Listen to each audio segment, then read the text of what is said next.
I would like to debunk the rumors going around that someone died, that there was a death. Yesterday's rally made headlines, and the official word? There were 0 casualties. Secretary Remulla shared in the press conference that no lives were lost. And yes, in some live streams, things really look calm and orderly. But at the same time, other clips have also surfaced online, showing moments that made people wonder if it was truly 0. What is spreading around in social media is fake news.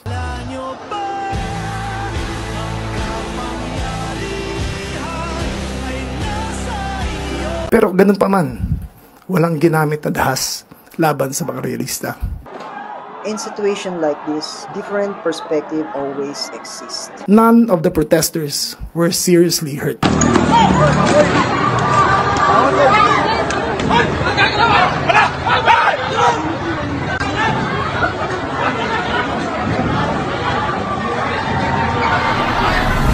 Official reports say one thing, and public videos sometimes show another. Walang ginamit na dahas laban sa mga realista.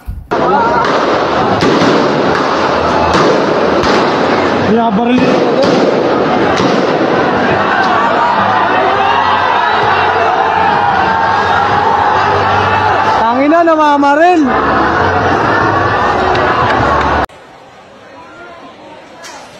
Putang ina, patay! The question is, how do we weight both? I love to hear your take. Drop your thoughts in the comments, and God bless the Philippines. Ito ang wika ng lahat ng mga Pilipinong ninakawan. Putang ina nyo!